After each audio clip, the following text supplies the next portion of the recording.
Dia faly miarahaba antsika rehetrarehetra indray amin'ity andro Paska, androany ity, androany fa 12 volana aprily 2024. Miarahaba manokana trano ny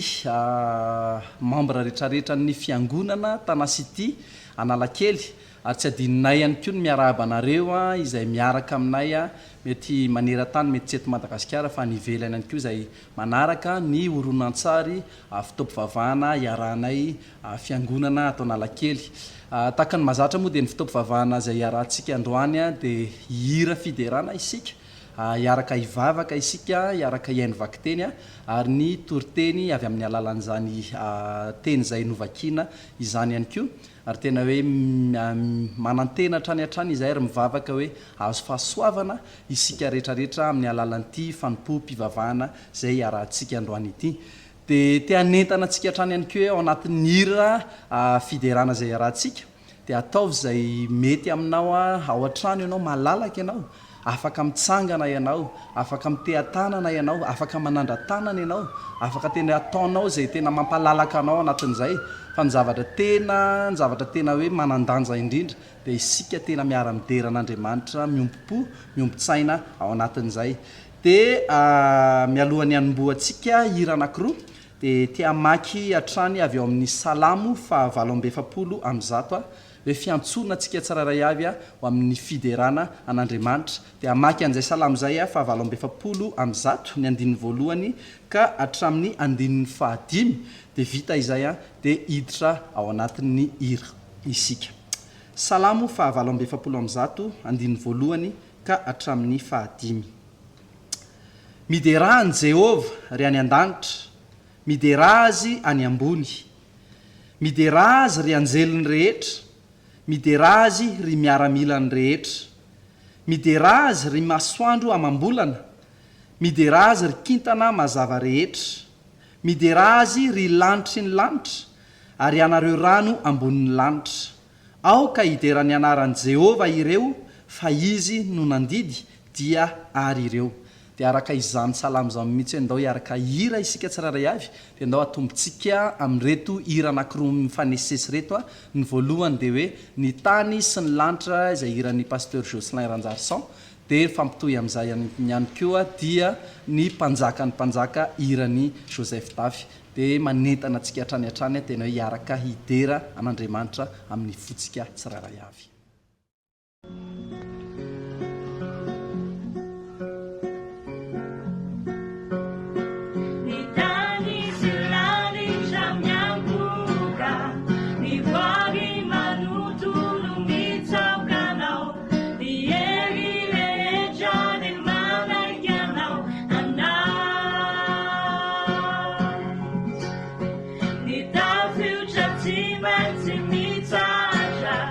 Ni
misaotra an'andriamanitra isika ny amin'izay hira anankiroa ny sesisesy afaka nataontsika izay a mankasitraka manokana any erika sy ny vadiny dia malala dia iniony ihany koa izay any amorondava izy ireo a no nandefa tamintsika aniny oronantsary tamin'ny hira voalohany iny de te hitarika antsika amin'izao fotoana izao ndao hiaraka hivavaka ndao hiaraka hidera ndao hiaraka hisaotra an'Andriamanitra ihany koa satria andro amin'ny ny andro ny Paska dia ny zavatra tena ankalazaintsika dia ny fitsanganan'i Jesosy Kristy tamin'ny maty hoe velona Jesosy resy ny fasana araka ny irany Joseph tafy teo a resy ny fahafatesana resy ihany koa ny fahotana ary satria nandresy izy dia isika ihany koa lasa manana an'izay fandresena izay ho azy a noho ny amin'ny finoatsika an' Jesosy Kristy dia ndao hiaraka hivavaka isika tsirairay avy tahaka ny mazatra ihany meko fotoana kely a eo amin'ny hoe eo amin'ny 30 sekonda eo na mahery isika tsirairay avy tena hoe mankalaza misaotra an'Andriamanitra noho ny amin'izay heriny lehibe izay dia avy eo hitarika amin'ny vavaka dia avy eo hiditra amin'ny hira manaraka indray isika dia ndao manasa antsika tsirairay avy any atokantrano mihitsy a ndao hiaraka hanondrika ny lohantsika isika ndao hiaraka hivavaka amin'Andriamanitra hisaotra anazy isika ndao hiaraka hidera azy isika.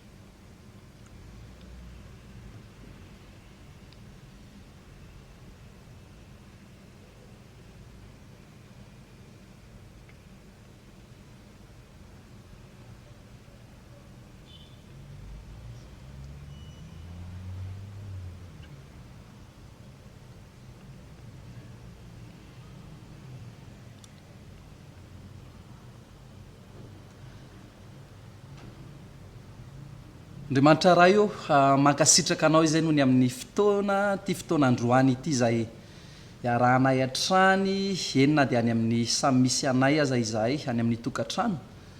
miaraka mideranao miaraka mankalazanao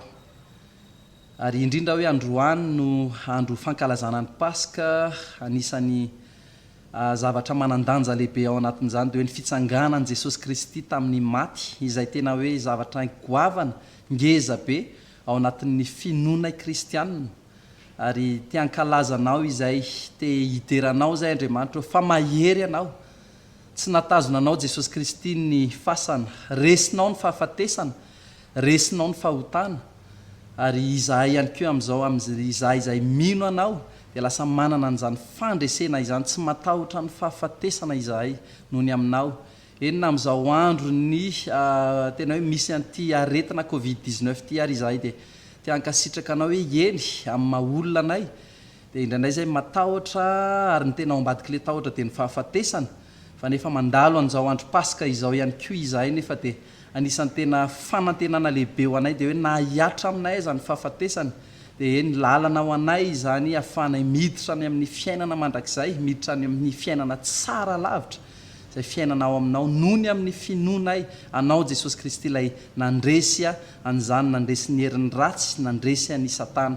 ary te hisaotra anao izay te hideranao izay Andriamanitra fa mahatalanjona ianao mahatalanjona ny planinao ary tena hoe mahery ihany koa ianao araka ny hira izay nohiranay teo hoe ny fahefana rehetrarehetra dia eo aminao ary tena omenay ianao hatrany ny voninahitra ray zanaka ary fanahy masina amen. Dia ndao isika hitohy ao anatin'ny hira hatrany hatrany hitohy ao anatin'izay hira izay ihany koa hoe ny fanoloran'i Jesosy tena teo amin'ny azo fijaliana dia nony amin'ny fitiavana antsika izany dia tohizantsika amin'ilay hira hoe fafitiavana izany izay hiran'ny pasteratsika hiran'ny tanteraka izy ty izy no nanoratra ny tirany tena marina dia te hamaky avy eo amin'ny Jaona 5:17 dia vita izay dia hiaraka anao an'ilay hira isika. Jaona 5:17 tsy misy manana fitiavana lehibe noho izao dia ny manolotra ny ainy amonjy ny sakaizany. Dia fantatritsika tsara ngamba fa momba an' Jesosy Kristy hoe ny fitiavan'i Jesosy Kristy antsika no nanoloran'ny ainy amonjy antsika izay sakaizany dia ndao anao hira araka izay isika fa fitiavana izany. Hallelujah.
fany isika ny amin'izay hira afaka nataontsika izay ihany koa a dia te hitarika antsika indray a amin'izao fotoana izao a ao anatin'ny vavaka fibebahana izay anisan'ny fiainantsika kristianina tokony hoe isan'andro isika dia manao an'izany ary nao amin'ny fiangonana ihany koa aza isika isaky ny alahady a tahaka an'izao ihany koa hoe tsy afaka miaraka moa isika amin'izao hoe ao amin'ny fiangonana fa miaraka miombo-po amin'izao horonan-tsara izao ny atokantrano dia tokony ataontsika foana ihany koa izany vavaka fibebahana izany. Oabolana toko 7/20 izay manafina ny fahotany tsy ambininy fa izay mitsotra ka mahafoy azy no ahazo famindram-po. Dia ndao tsy hanafina ny fahotantsika isika dia ndao hitsotra ihany koa isika dia ndao afoy an'izany mba ahafahantsika mahazo fanambinana mahazo famindram-po avy amin'Andriamanitra. Dia te hiresaka moa mety hoe fahotana mety zavatra mety ho vitantsika amin'izao fotsiny hoe amin'izao fihibohana amin'izao fiditsika any amin'ny tranontsika tsirairay avy izao ndao eritreritra hoe nao ve amin'izao manana fotoana betsaka isika dia mandany fotoana tsara ve nao ho an'ny tenin'Andriamanitra sy ho an'ny vavaka fivavahana aminy dia ndao hifona ndao hibebaka raha ohatra ka tsy izay no izy ihany koa hoe amin'izao tahaka atsika ianareo izay manambady aman-janaka tahaka amin'izao hoe manana fotoana ihany koa ianao ho an'ny vady aman-janaka vao mainka hoe anamafisana ny fifankatiavanareo atokantrano raha tsy manana an'izay dia ndao tena hoe hibebaka amin'Andriamanitra mihitsy ary angataka amin'Andriamanitra dia eny na manoloana an'izao valana aretiny izao ihany koa aza dia manana fotoana ve ianao hivavahanao ho an'ny firenena ho an'ny tanànatsika dia ndao hivavaka arak'izay ihany koa tsika hibebaka raha tsy tena mavita an'izay ary farany tiako etina mbavaka ihany koa hoe ianao hoe manampy ny hafa ihany koa ao anatin'izao hoe fantatritsika ny fahasahiranana misy eto amin'ny firenena amin'ireo mpiarabelona dia manampy azy ireo ve ianao amin'izao fotoana izao dia ndao tena hoe arak'izay zavatra nakefatra izay mihitsy no entintsika mbavaka hoe hipitsotra isika raha tsy manana fotoana loatra ho an'ny tenin'Andriamanitra sy ho an'ny vavaka raha tsy manana fotoana loatra ho an'ny fianakaviana ho an'ny mpiarabelona ihany koa izay mety hoe tsy manana fianakaviana manokana dia ho an'ny fivavahantsika ho an'ny firenentsika ihany koa manoloana an'izao valana aretiny izao sy ny fanampiantsika an'ireo olona izay sahirana eo anivontsika dia ndao hiaraka hivavaka ndao hiaraka hitsotra amin'Andriamanitra isika dia ndao hiaraka hangataka ihany koa nefa isika mba hitombo ao anatin'ny fanaovana an'izany ndao hangataka ny fahasoavan'Andriamanitra isika hangataka ny fahafenony fanahin'ny masina hatrany mba hahafahantsika manao an'izay zavatra tokony ataontsika dia ndao hiaraka hivavaka isika tahaka ny mazatra ihany eo amin'ny 30 segonda eo miaraka mivavaka isika any atokantrano ihany dia avy eo faranako amin'ny alalan'ny vavaka ho antsika tsiraray avy ilay izy.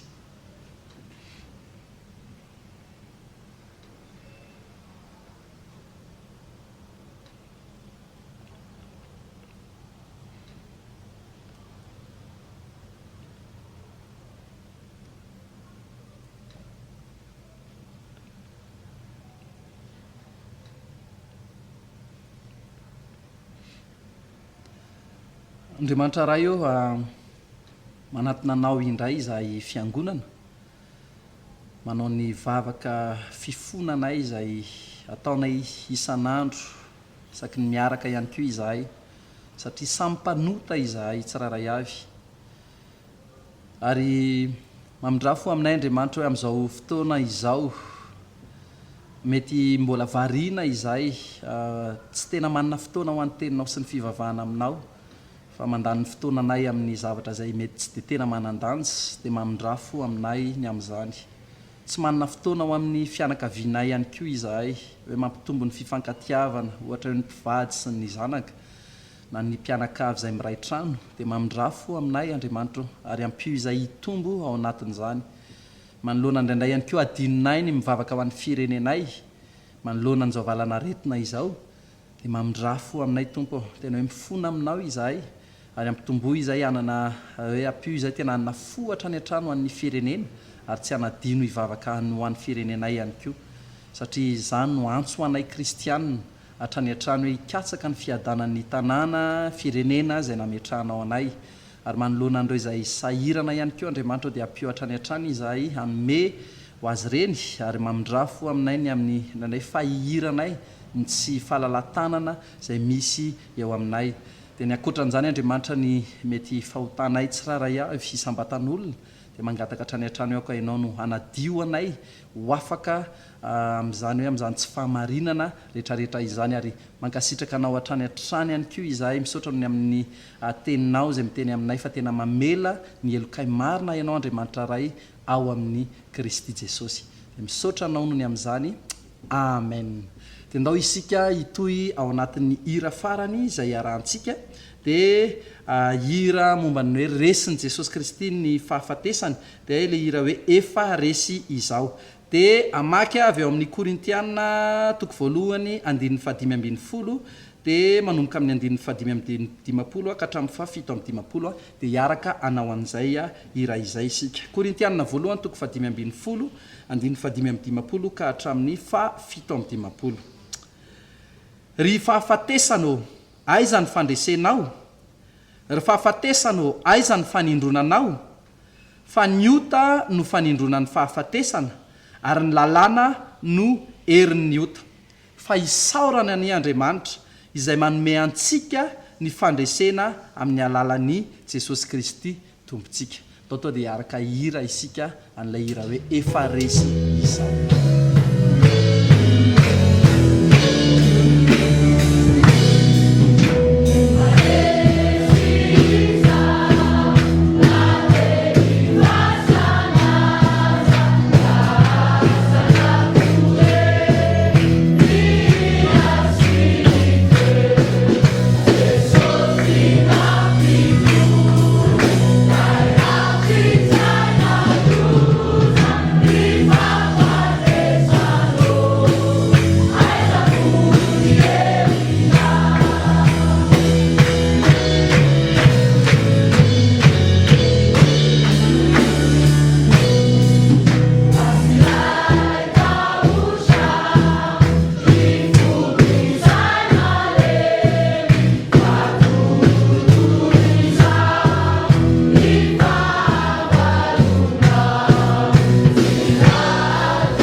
Andriamanitra isika ny amin'izay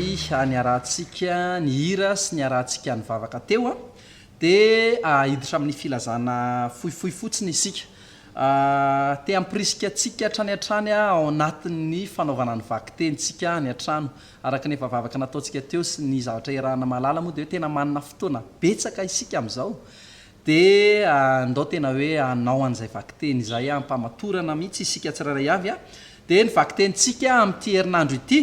de ny korintianina voalohany a de ny toko fahenina ka hatramin'ny toko fahafolo zany a no amin'ity herinandro ity de ho an'ireo izay manaraka ihany koa ny testamenta taloha na raha te anao ianao hoe te ampitombo ny vakiteninao a de ny testamenta taloha ny vakitenitsika amin'ity herinandro ity a de ny mpanjaka faharoa de ny toko faharaiky ambyroapolo a ka hatramin'ny fahadimy ambyroapolo izany a no ataotsika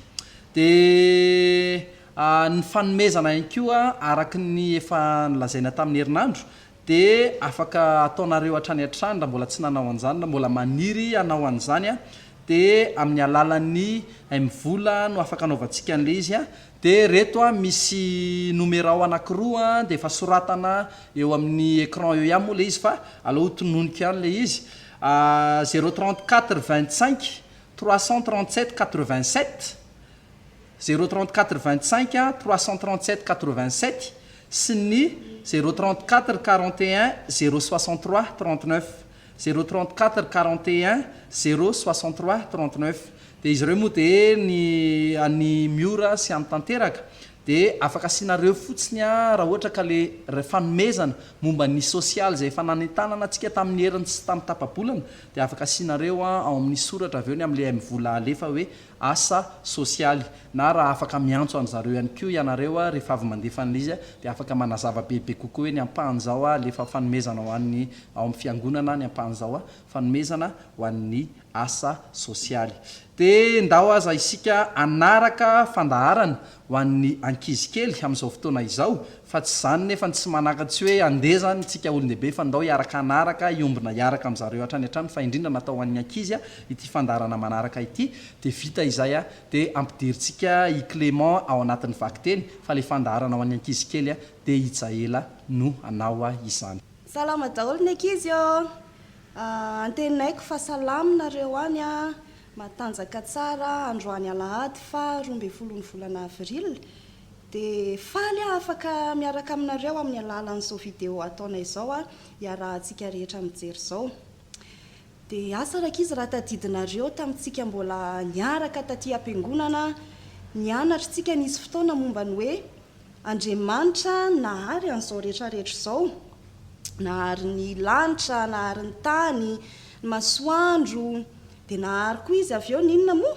ny olombelona de ny olombelona nataony tsara be satria nataony araka ny endriny hiadamaseva le namboariny tamin'ny voalohany iny fa tsika koa namboariny de nataony tsara be a mitovy endrika aminazy tadidinareo zay de avy eo nefa arakizy a tena nampalahelo be ny zavatra nitranga fa satria le endrikitsika tsara be namboarin'Andriamanitra hitovy aminazy iny no simbaitsika le izy nanombantsika anazy ny simbaitsika tamin'ny fahotana le izy fahotana zany a tena ratsy zany de iny fahotana iny a natonga atsika ho tafasaraka tamin'Andriamanitra nefa tsika teo a niaraka taminazy foana de afaka nifampiresaka taminazy foana fa rehefa tonga le fahotana nanimba zavatra de tsy afaka niaraka tamin'ny tsontsika fa tafasaraka taminy de tsy afaka nifampiresaka tamin'ny tsony de ny fahotana iny a nanimba n'le endrikitsika tsara be ohatra zao a lasa nisy hoe nandainga lasa nisy hoe nangalangalatra na malivaly lasa misy hoe kamo misy hoe tsy manao zay teneny dada sy neny ao an-trano misy hoe mialona ny ankizy hafa mialona ny zoky na mialona ny zandry de misy hoe ohatra hoe rehefa any am-pianarana de manao examen na manao fanadinana de misy hoe mangalatahaka de misy koa hoe nanao ratsy toetra tamin'ny ankizy hafa de reny rehetrarehetra reny rakizy a ohatrany ahoana zao nipoziko ratsy be le endrika zao misimbain'le fahotana ny endrikitsika tsara be teo de raha ohatra nefa tsika ka te hiverina amin'le madio tsara be teo aloha teo de inona no ilaintsika rakizy mila olona tsika hanadio an'io analan'ireny lasa ratsy be rehetrarehetra ireny dia mila dioviny tsika zany dia ndao ary andramana hoe andramantsika ezaka ry aloha io anadio an'ny tenako madio ve ohatra ny tsy madio niezaka ihany nanadio dia natsoky indray dadasineny ao za dada fi diovy manadio dada tsy mety manadio indray neny tsy mety iza reny mety afaka manadio an'io mamerina an'io amin'ilay nadio be tsara be teo andraso angamba ny pastera mihitsy ny rangany andeha atsoko dia andeha any am-piangonana foana ako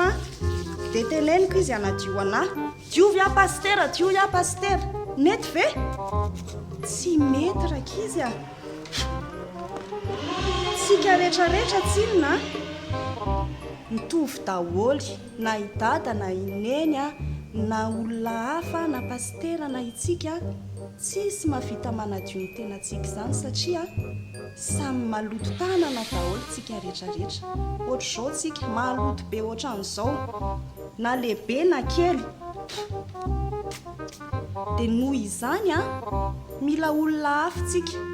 olona tsy maloto tanana ohatra tsika mila mpamonjy tsika mila mpanadio tsika dia izay nefa fantatr'Andriamanitra izay zavatra izay hatramin'ny voalohany be hoe reto olona reto avy eo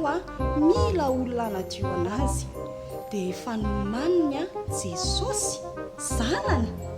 dia ino ilay ankalazaintsika rehefa krismasy inona moa ilay tsenjery fanao antsika anankiray iny ao amin'ny Matthieu 1:1 ilay hoe ny anarany ataonao hoe Jesosy fa izy no hamonjy ny olony ho afaka amin'ny fahotana ny olona rehetrarehetra tsisy afaka mamonjy atsika ho afaka amin'ny fahotana fa Jesosy afaka mamonjy atsika ho afaka amin'ny fahotana dia nalefa n'Andriamanitra Jesosy ho ety amintsika dia tonga Jesosy olona vaovao tsy nanana fahotana tsy maloto ny tanany tsy ohatran'ny antsika dia nidioviny tsika rakizy nidioviny nesoriny daholo ilay fahotana ratsy be nanimba ny endrikitsika rehetrarehetra iny nesoriny ireny naveriny tamin'ny laoniny ahoana ny nanaovany an'izany ozy nareo ilay tanany ilay tsy mitovy amin'ny antsika fa nadio be iny ny fantsihana tamin'ny hazo fijaliana ny enazy dia maty izy teo amin'ny hazo fijaliana noho ny amin'ny fahotantsika rehetra noho ny amin'ilay tsika namalivaly noho ny amin'ilay tsika nandanga dia izy ny maty nefa tsika ny naditra dia rehefa maty izy dia nalevina ohatra ny olombelona rehetra maty dia alevina fa ny tsy nitovizany tamin'ny olona izy rehefa maty dia tsy nijanona maty fa nitsangana indray izy avy eo tsisy mavita an'izany afa-tsy Jesosy rery ihany velona izy avy eo rehefa avy maty izy dia velona indray izy avy eo dia nitsangana tamin'ny maty dia nipotipotehany amin'izay ilay fahotana ilay nanimba ny endrikitsika iny dia rehefa nipotipotehana ny fahotana dia resiny ny fahafatesana dia resiny ny fahotana dia avy eo tsika izay rehetrarehetra mandray an'i Jesosy izay miantso anazy hoe aviza Jesosy diovy dia dioviny tsika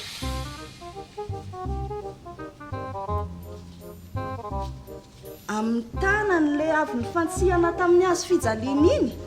amin'ny rano izay nilatsaka ao antsika iny no hanadiovan'i Jesosy atsika tafaverina tamin'ilay endrika tamin'ny nanamboaran'Andriamanitra atsika voalohany iny naveriny adio tsara naveriny ho afaka mifandray amin'Andriamanitra indray naveriny ho akaikin'Andriamanitra indray tsika dia izany no ankalazaintsika rakizy rehefa paka ohatran'izao ny andro hoe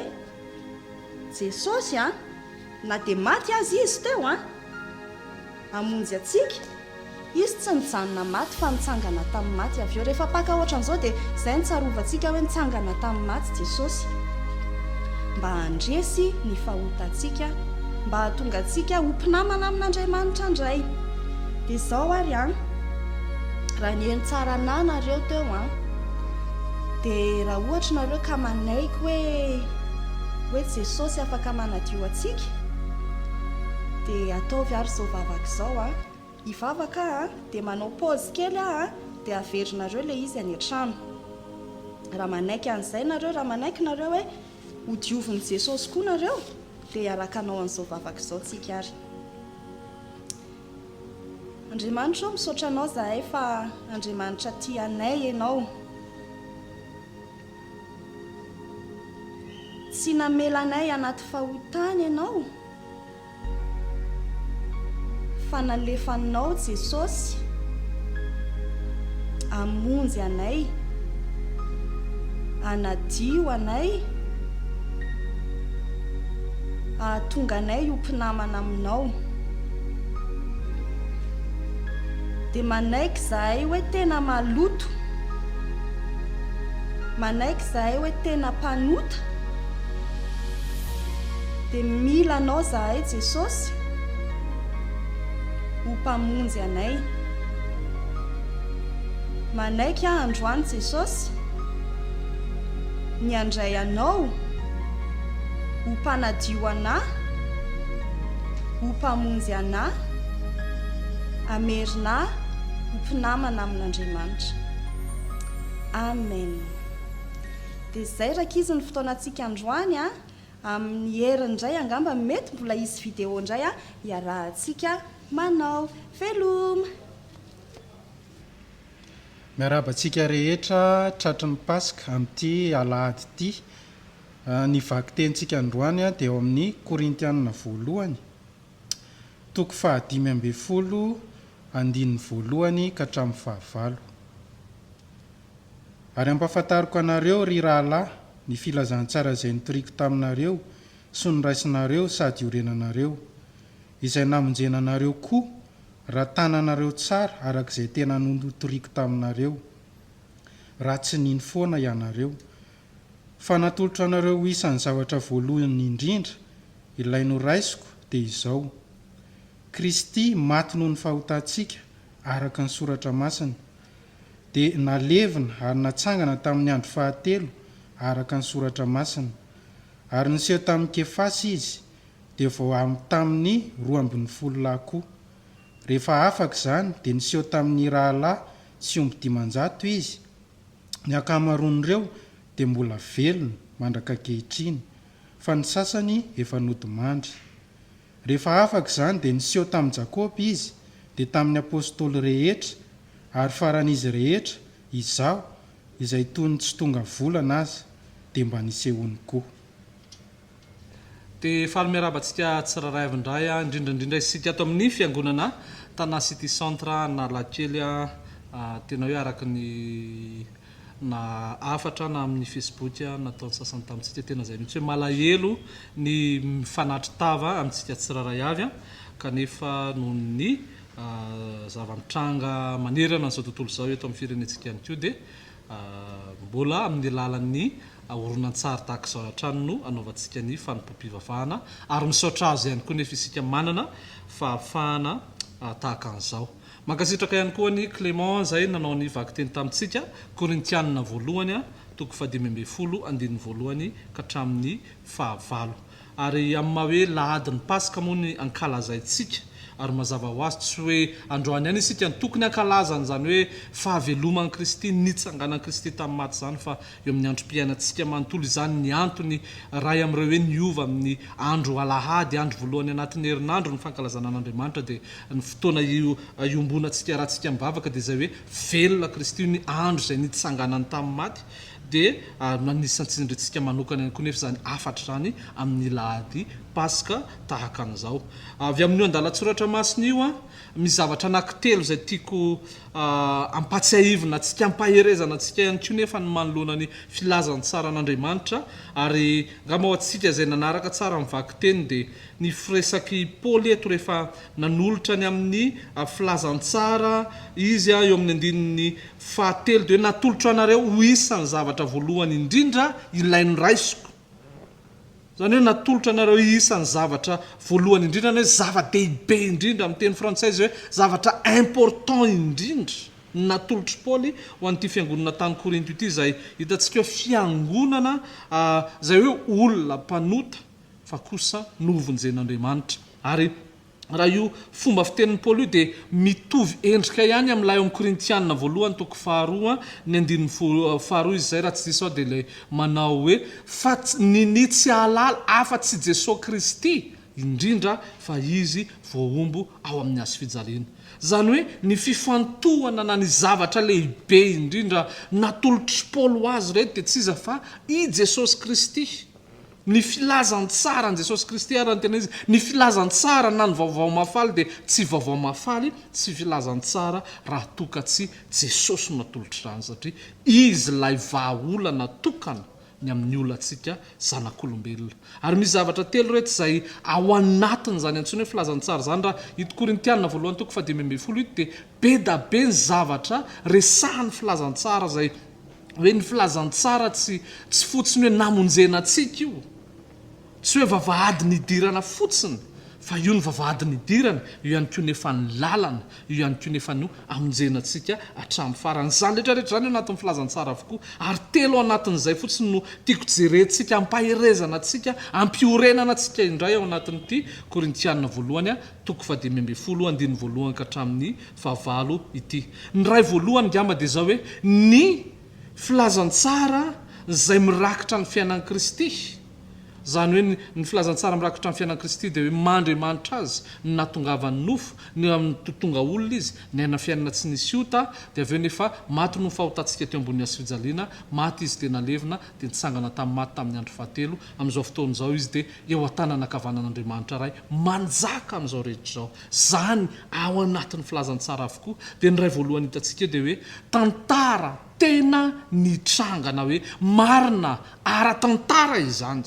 Inona moa mahatonga ny Paoly eto manoratra hoe rehefa nitsangana tamin'ny maty Jesosy Kristy dia niseho tamin'ny olona izy.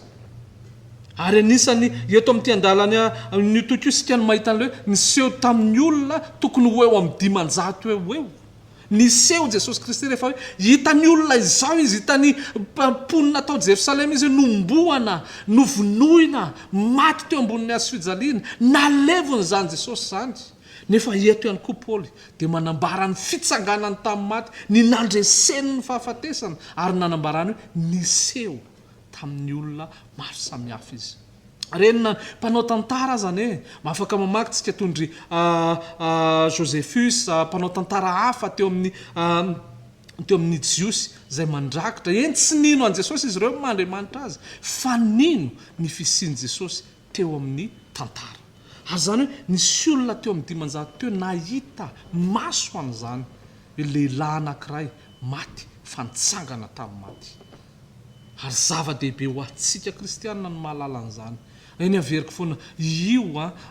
sanatrian'izany engany tsy voareborebo ny sasantsika fivavaham-bazaha io no ataonareo. Tsy ry havana, misy mampiavaka ny tsy fivavaham-bazaha zany fa misy mampiavaka nyty fivavahana anankiray ty hoe mampiavaka an Jesosy Kristy. Izy rery ihany no efa nitsangana tamin'ny maty ary velona mandrakizay. Hitan'izy ireo maso izany. Mety zavatra anankiray tiako antonona antsika ngamba anatin'izay hoe zavatra tena nitranga zany eo amin'izy dia niseho tamin'ny Kefasy fa anisany hoe vehivavy marino isany nahita azy voalohany rehefa nitsangana tamin'ny maty izy. Raha zavatra miforonina fotsiny zany, raha zavatra miforonina fotsiny tantaran'ny Baiboly, tsy vehivavy mihitsy ny tokony resahana fa raha mba tiana hatanjaka kokoa la hiady hevitra dia tokony mba lehilahy satria tamin'izany fotoana zany ohatra ny nambaniny olona kokoa ny fihevitry ny vehivavy. Fa tsy nananao foana izy rehefa nitsangana tamin'ny maty nisany nanam-pirofo voaloha hoe tsy tao anatin'ny fasana izy fa nisehony anjely ary hoe nahita ny varavara-pasana efa nisokatra dia vehivavy. Ary zany no mbola pirofo amintsika nefa nitsangana tamin'ny maty. Tranga tena nisy, tantara tena nisy zany ry havana. Tantara tena nisy zany, tsy mahita ny taolam-balony sika amin'izao vanim-potoana izao raha hitady an'izany hoe taolam-balon'i Jesosy Kristy. Ny hafa rehetra ankoatran'izany reny no antsoina hoe zavatra noforonina fotsiny, mety hoe hanoerana an'izany tantara tena nisy izany. Be da be ny zavatra ao amin'ny soratra masiny na ny fisian'izany hoe Pontio Pilato zany azy marina ara-tantara zany, ny tanàna nisy an'i Jesosy marina ara-tantara zany hoe misy zany. ary engeny isika lala maro tsy finonom-poana no finoantsika zay mino amin'ny fitsanganan Jesosy teo tamin'ny maty fa tena hoe finoana marina satria nisy ara-tantara. Faharoa dia ilay hoe ara-teolojika izany. Raha mamaky tsika n'io zavatra eo, inona tokoa moa no nahatonga an'i Kristy Jesosy zany Kristy Jesosy zany maty, dia mahita tsika hoe maty noho ny fahotantsika. Zany anisan'ny teolojia, ny atao hoe teolojia dia hoe ny hevitr'Andriamanitra ao ambadika an'le tantara, le tranga niseho. Ho amiko dia tena ohatra lahady teo sao dia hoe lahadin'ny sampakazo. Zany dia ny ahafahantsika mankalaza na ahafahantsika mitamberina kely ny amin'ny tantara hoe rehefa niditra Jesosy tao Jerosalema ny herinandro farany niainany tetỳ an-tany, dia ny olona maro tao Jerosalema no nanao hoe hosana hosana ho an'ny zanak'i Davida. Ireo olona reo maro ireo ihany nefa andro vitsivitsy tao ambadik'izay no niaraka niombom-peo tamin'ireo fariseo sy sadoseo nilaza hoe omboy izy. Inona ny anton'izany? Tsy maintsy miverina isika ny amin'ny inona no hevitr'Andriamanitra na hoe inona ny teolojia, inona ny lalan'Andriamanitra, inona ny eo ambadik'izany. Tsotra riavana dia izao, Kristy Jesosy nanolotra ny ainy ho famonjena aiso manao. Zany no dikany nahafatesan'i Kristy. Ahoana moa olona tsara fanahy nanasitrana amin'ny marary ve ny nataony? Nanao soa ve ny nataony? Nanamahana ny maro izay tsy nanan-tsakafo ve ny nataony dia omboany eo ambony hazo fijaliana? Tsy takatry ny saintsika izany. Efa naninona? Fa Kristy nanolotra ny ainy ho azo anao ilay fahamarinana izay tsy takatrytsika ny tokony hanao azy ilay hoe inona ny feno tsara avy amin'Andriamanitra. Tsy vitantsika ny eny fahamarinana takian'Andriamanitra amintsika, tadidintsika foana hoe mpitsara marina izy, Andriamanitra masina izy. Raha mivitantsika eny misy amintsika mety mahavita tsara, misaoran'Andriamanitra ny amin'izany. Fa raha mifenitra takian'Andriamanitra ray amintsika ilay nahary an'izao tontolo izao, ilay tompony teny farany, tsisy na dia ray amintsika aza ka mendrika. Fa eo voasoratra maty noho ny fahotantsika izy, zany hoe nandony saziny amin'ny fahotantsika, fa hafatesana ny tambiny io ho azo anao filazany tsara vaovao mafaly zany ary zay le hoe ara-teolojika ihany koa. Teo Kristy no nanaisotra amin'ny fahotantsika izay mino azy. Fahatelo farany, ny filazany tsara ihany koa